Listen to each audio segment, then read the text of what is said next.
video anterior hablamos acerca del principio sacramental como eso que nos explica la relación entre el mundo visible y el mundo invisible, y que así nos protege la fe de ciertos malentendidos, como puede ser el racionalismo, el materialismo, el espiritualismo.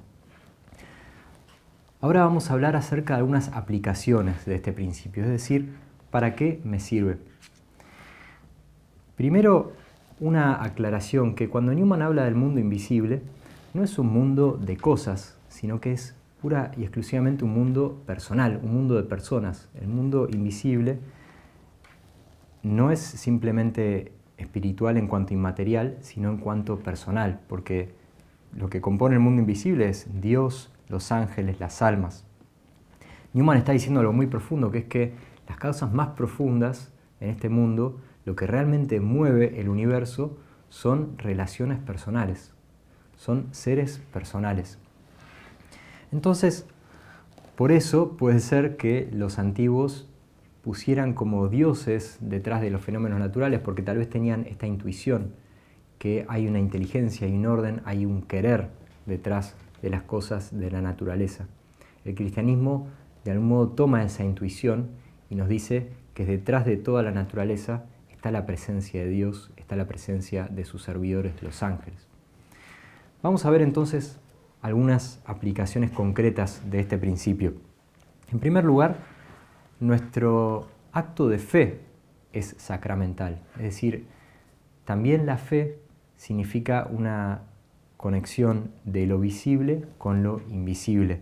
Es a partir de signos, de señales visibles, que aceptamos una realidad que no podemos ver. Entonces, la fe significa siempre creerle algo a alguien, es decir, creemos en algo que no vemos por el testimonio de una persona a la que sí vemos y que nos habla de algo que esa persona sí ve. Lo que nosotros creemos no lo vemos, pero el testigo, la persona que tiene la autoridad para hablarnos de eso, sí lo vemos. Así funciona la confianza humana. Siempre que alguien me describe cómo es su casa y yo nunca fui a su casa, le creo y conozco cómo es su casa, aunque yo no la haya visto, por el testimonio de esa persona, a la que sí veo. Y así pasa especialmente con la encarnación. Dios se hizo hombre para hablarnos de cómo es este mundo invisible. En el prólogo del Evangelio de Juan dice: nadie ha visto jamás a Dios, el que lo ha revelado es el Hijo único. Jesús nos vino a hablar de cómo es ese mundo, para eso se hizo visible. Nuestro modo de conocer las realidades de la fe es sacramental, vamos de lo visible a lo invisible. San Pablo también describe esto en la carta a los Romanos. Él dice: porque todo cuanto se puede conocer acerca de Dios está patente ante nosotros. Dios mismo lo dio a conocer, ya que sus atributos invisibles, su poder eterno y su divinidad se hacen visibles a los ojos de la inteligencia desde la creación del mundo por medio de sus obras. Así de la Escritura llegamos a la verdad revelada, de las cosas que podemos conocer por nuestra razón, a las que podemos acceder, como la existencia de Dios, como la inmortalidad del alma, llegamos a las cosas que nunca podríamos conocer por nuestra razón, que son las cosas reveladas. De la liturgia llegamos a las verdades de la gracia y las verdades sobrenaturales. Siempre a través de lo visible llegamos a lo invisible. Entonces, con este principio, Newman se opone tanto al racionalismo como al fideísmo.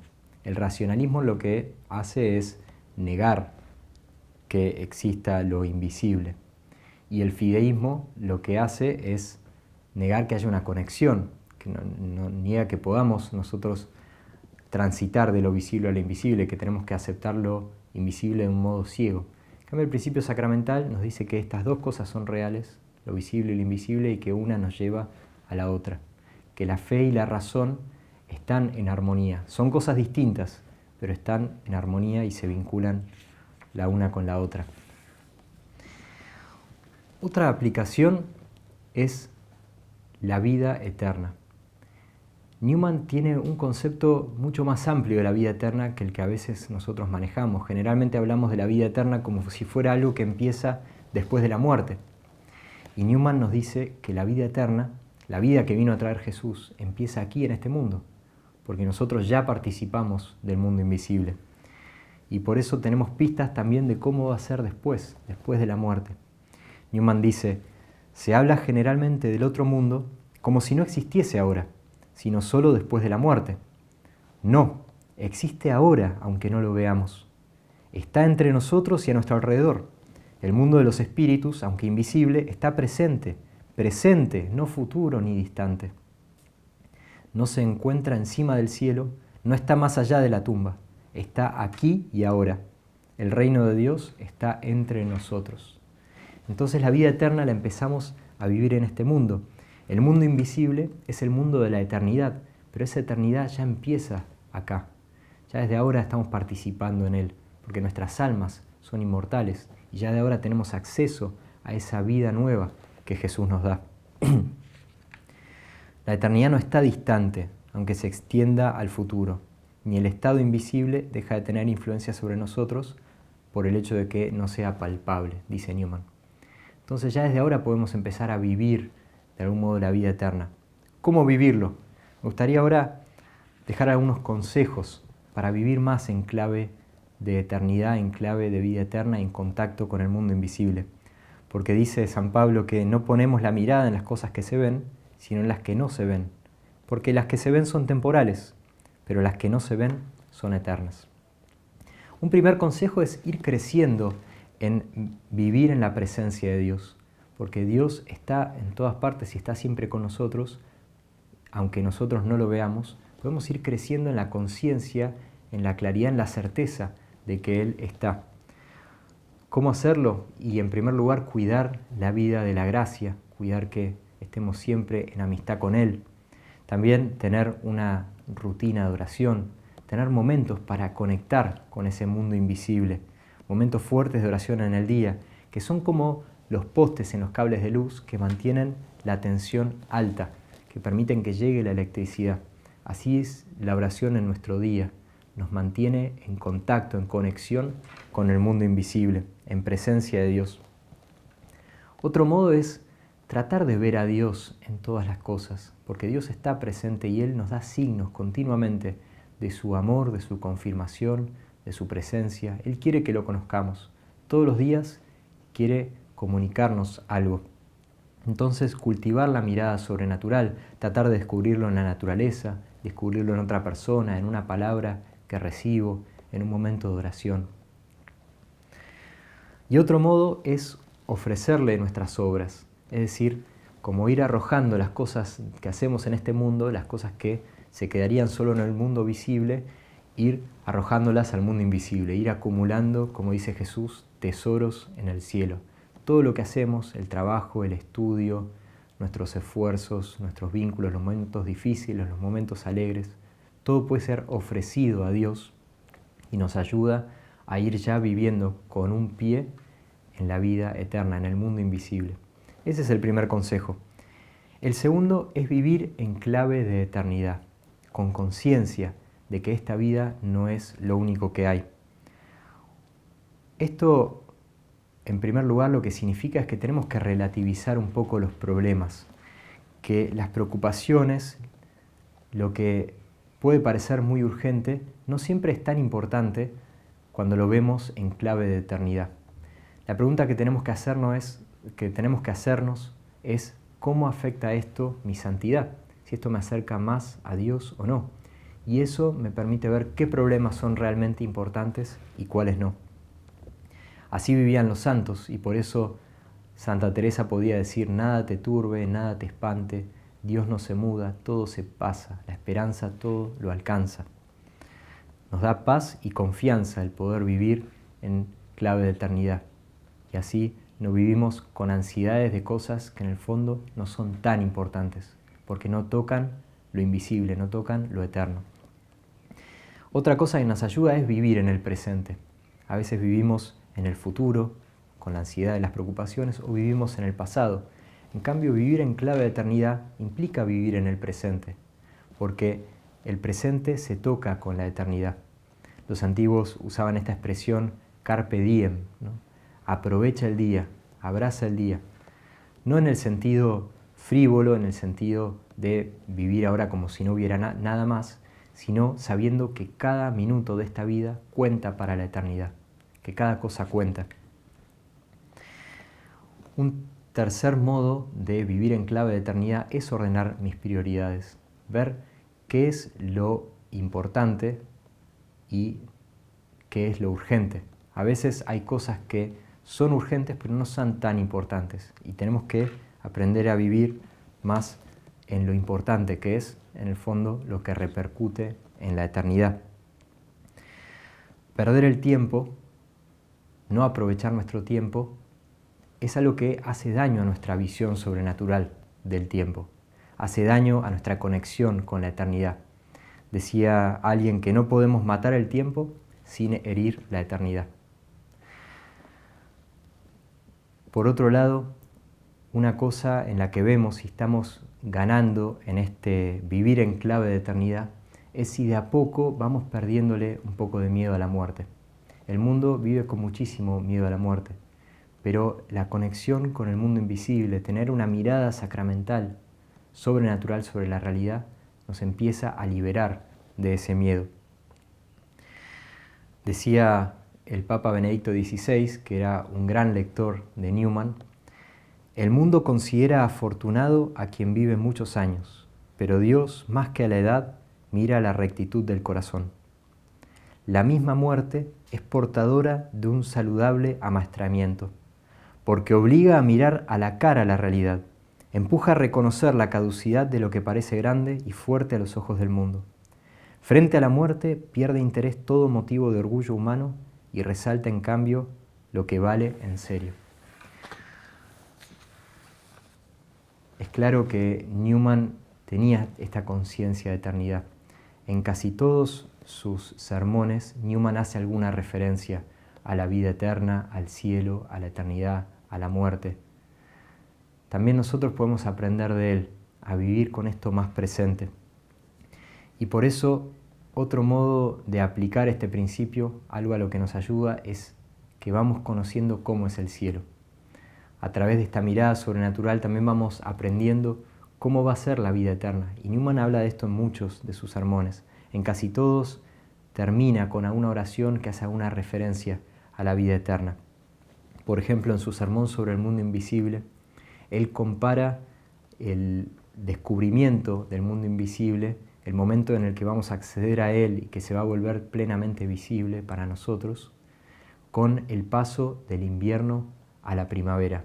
Él dice que cuando vemos la naturaleza en invierno, cuando vemos los árboles secos, los árboles que parecen muertos, sin hojas, nadie podría adivinar que adentro de esos árboles se esconde una energía, una potencia, una vida capaz de explotar en cualquier momento, que es lo que vemos que pasa en la primavera, que de repente esos árboles secos que parecían muertos se revisten de hojas, que hacen germinar frutos, que de repente el pasto se vuelve más verde, que las plantas florecen. Parece como si saliera vida de la nada. En el fondo esa vida estaba ahí, pero nosotros no la veíamos. Así también este mundo está cargado, está lleno de vida sobrenatural, pero que muchas veces es invisible a nuestros ojos y que algún día veremos en toda su fuerza, en todo su esplendor. Una obra en la que Newman muestra esto con especial claridad es en El sueño de Geroncio. Es un poema largo que Newman escribió ya siendo católico, en el que él describe de modo poético el paso de un alma desde la muerte por el purgatorio hasta la entrada al cielo. Una versión muy buena que recomiendo si alguno quiere leer este poema es la traducción de Carlos Sáenz, que es especialmente buena porque él trata de hacerlo a modo de poesía con rima.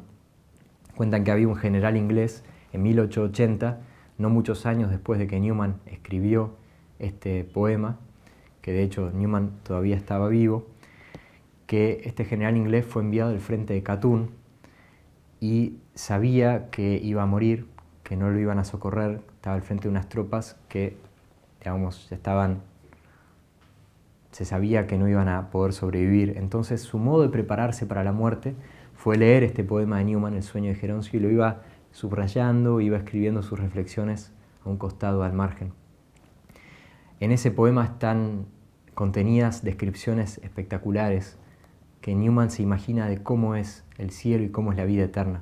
Les comparto solamente una, en la cual el ángel de custodio del alma de Geroncio le explica que en el cielo la estructura, la arquitectura no está formada por cosas materiales, no hay especie de columnas o no hay pórticos, sino que todos son ángeles, todos son espíritus, que la ciudad santa, todo está formado por seres personales. Le dice: estamos ya en el pórtico, a la entrada de la casa de Dios esplendorosa.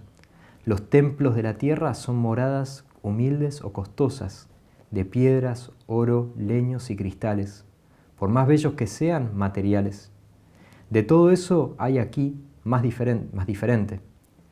Aquí son otra cosa, son funciones que, asignadas a esencias inmortales, a sustancias vivientes, bajo las más variadas expresiones, cristales, leños, piedras vivas, oro, expresan el decoro, la gloria del Señor omnipotente.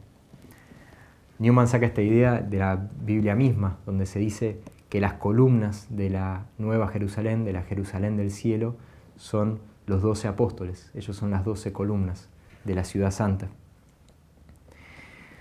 Newman es un gran amigo. El santo cardenal Newman nos puede servir como un guía, así como en la Divina Comedia Virgilio fue el guía que guió a Dante para conocer cómo eran esas realidades invisibles del infierno, el purgatorio y el cielo. Si nos hacemos más amigos del santo cardenal Newman, él nos va a ir introduciendo, nos va a ir guiando y van a ver cómo él te va explicando y mostrando un poco más cómo es ese mundo invisible. Él tenía mucha claridad sobre cómo es y sus descripciones, su poesía, su fe nos va introduciendo cada vez más en esta vida eterna, en este mundo sobrenatural. Termino compartiéndoles un texto en el que Newman describe cómo será ese momento en el que veamos el cielo. Él dice: en este momento, aquí en la tierra, el cielo no está a la vista, pero en su momento, al igual que la nieve se derrite y deja al descubierto lo que ocultaba bajo su manto, así esta creación visible desaparecerá ante esos esplendores mayores que están detrás y de los que depende en la actualidad. Ese día se retirarán las sombras y la sustancia se revelará. El sol palidecerá y se diluirá en el cielo. Así ocurrirá ante el esplendor de aquel de quien no es sino pálido reflejo, el sol de justicia que trae la salud en sus alas, que cobrará forma visible como sale el novio fuera de la alcoba mientras desaparece el sol, su imagen perecedera. El sol de este mundo, por el principio sacramental, es una imagen del sol de justicia, que es Cristo, que es el invisible. Las estrellas que lo rodean serán reemplazadas por los santos y los ángeles, que rodearán su trono. Arriba y abajo, las nubes del cielo, los árboles del campo, las aguas más profundas, se verán imbuidas de la forma de los espíritus eternos, los siervos de Dios que cumplen su voluntad, y todo lo visible que vemos se transformará en esas realidades más profundas, que son eternas, que son infinitas, que son las realidades espirituales. Les dejo algunas preguntas para compartir por círculos. Primero, ¿qué relevancia tiene la fe en la vida eterna en mi vida? ¿Creo realmente en la vida después de la muerte? Está bueno realmente confrontar esta pregunta. ¿Qué lugar tiene la vida eterna en mi vida hoy? Segunda, ¿cuál de estas aplicaciones me resulta más relevante para mí hoy, de estas tres que estuvimos viendo? Y tercero, ¿qué se me viene a la cabeza cuando pienso en el cielo? ¿Cómo me lo imagino o qué ideas se me vienen a la mente?